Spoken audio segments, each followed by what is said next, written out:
Selamat sejahtera kepada semua rakyat Malaysia, terutamanya kepada semua anggota-anggota Polis Diraja Malaysia. Hari ini adalah April 1, 2021 adalah April Fool. Tetapi peristiwa ini adalah benar yang betul-betul berlaku di Malaysia hari ini.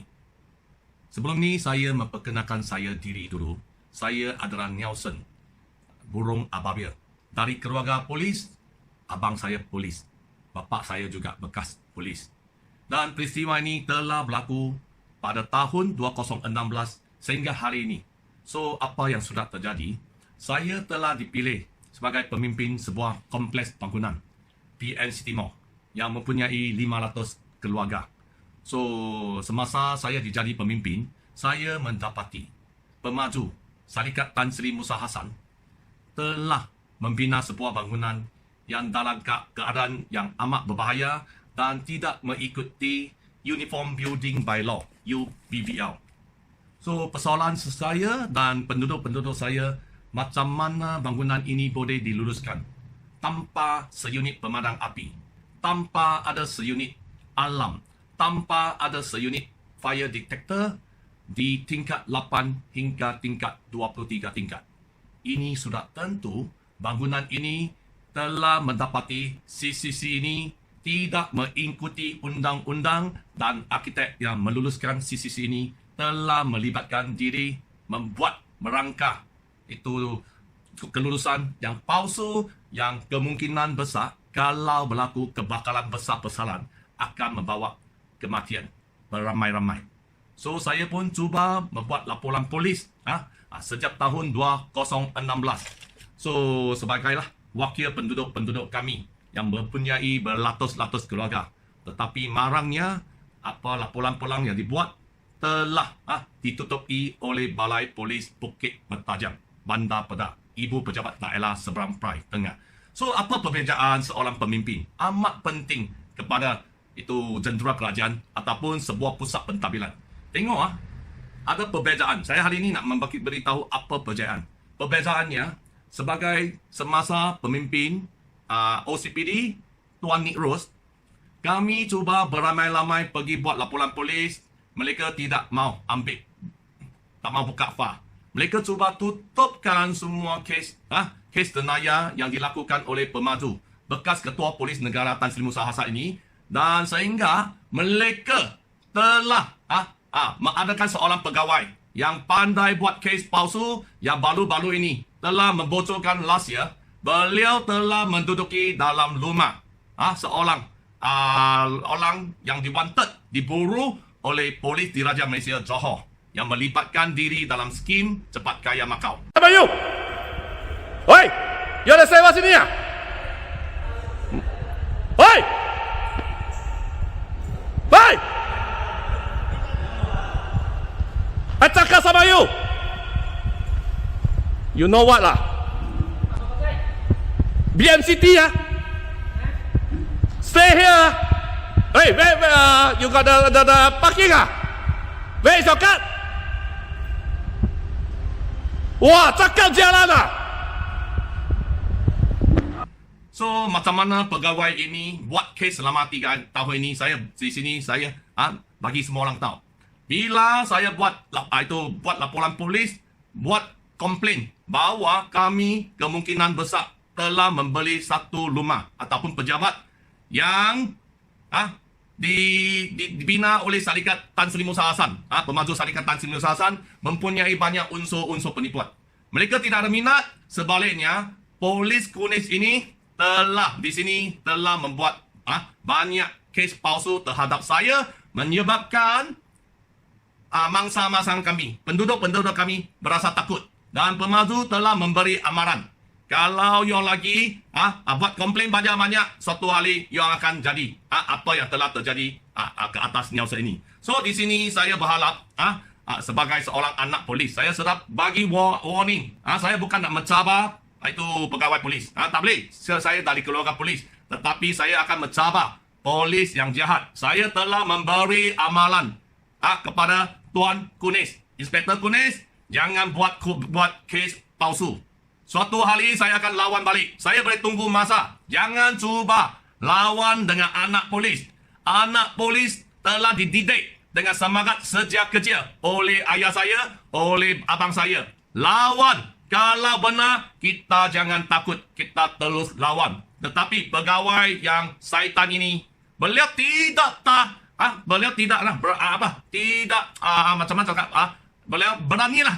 Beliau boleh buat apa saja tanpa halangan undang-undang, tanpa halangan perlembagaan, tanpa halangan kepimpinan Tuan Nitlos bekas OCPD Bukit Bertajam. Kesemua ini telah membawa saya ke mahkamah. Tengok ini, tengok saya. Mereka buat kes palsu, menyatakan saya melibatkan satu kes 506, 507 dan mereka telah buat kes menyatakan saya melampas handphone di balai polis. Sebelum ni saya nak memberitahu kepada orang lain, saya tidak ada rekod sejak sehingga dari kecil sehingga 2016 tidak ada rekod jenayah di balai polis.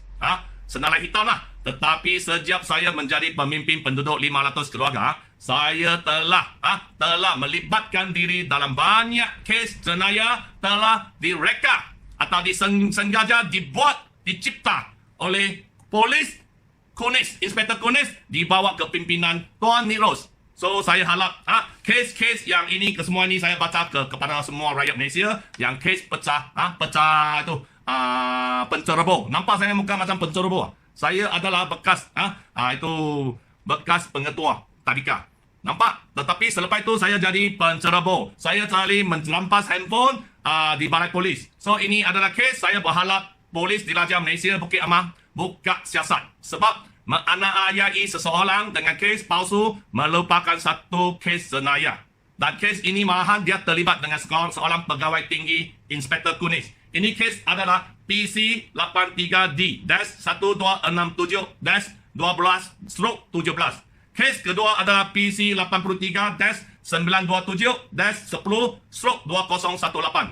Kes ketiga adalah PC 83-1038-11/2018. Ketiga-tiga kes ini saya telah dimenang. Dan kes ini dimenang di dalam mahkamah. So terima kasih saya mendapati itu yang ahli mahkamah magistrate yang baik dan telah ambil kes ini, telah semua dijadikan DNA. So saya berharap sebagai seorang pegawai polis, jangan cuba cari makan sehingga nak buat kes palsu menganiayai seseorang. Ini bukan rezeki Tuhan. Kalau you nak cari makan, kena guna otak dan kena ada sembahyang.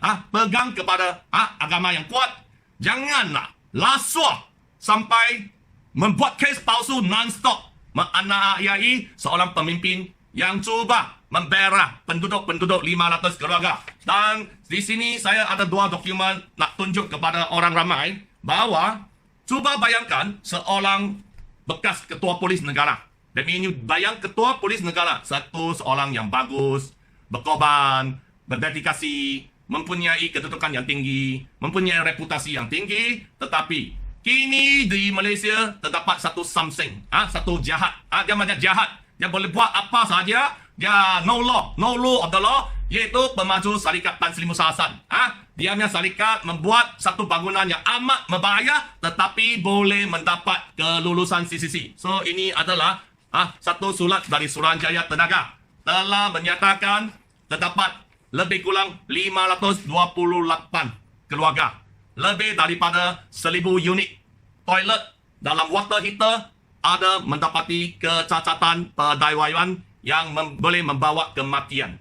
So inilah, sehingga hari ini masih ada 200 unit. Mereka tak mau buat, mereka nak tunjuk kuasa mereka. Mereka nak tunjuk, saya tak mau buat sebab saya syarikat pemaju Tan Sri Musa Hassan. Siapa berani sentuh saya? Inilah hari ini berlaku. Dan sebab Jabatan Bomba tidak boleh tahan dengan tekanan penduduk-penduduk.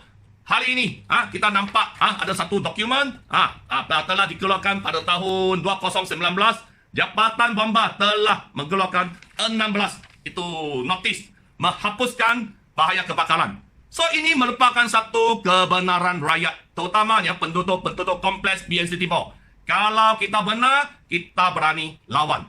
Dan baru-baru kemarin anak saya bagi saya satu surat saya memang appreciate surat ini. For me, really appreciate, menghargai.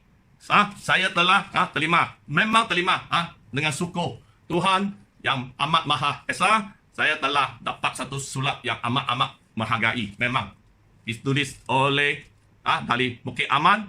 Dengan ini cop ini Ketua Polis Negara telah hantar surat, mereka telah campur tangan menyiasat kes kami. Penduduk telah dianiayai oleh segolongan pemaju yang jahat yang bersubahat dengan pegawai polis, geng-geng mereka.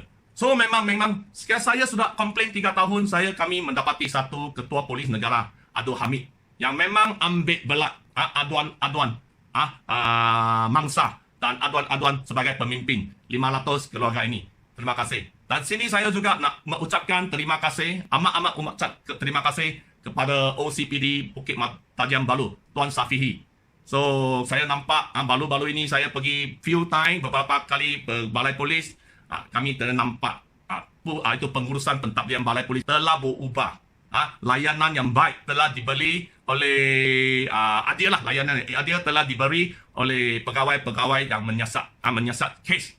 Dan mereka, saya nampaklah sehingga hari ini ada banyak perubahan. Saya harap ini diteruskan dan saya punya handphone telah dirampas oleh pegawai Kunis sejak tahun 2017, walaupun kes telah dibenang beberapa tahun yang lepas, beliau tidak mahu di bawah kepimpinan Tuan Nilos, tidak mahu pulangkan handphone saya. So sebab itu 2 hari yang lepas saya pergi ke lapor itu semasa saya membuat satu laporan polis, saya jumpa dengan satu pegawai yang sangat tinggi. Saya telah memberitahu kepada dia dan dengan kepimpinan OCPD Tuan Safi'i yang banyak baik dan banyak cakap telah memulangkan handphone saya. Mereka telah WhatsApp saya, panggil saya pergi ambil.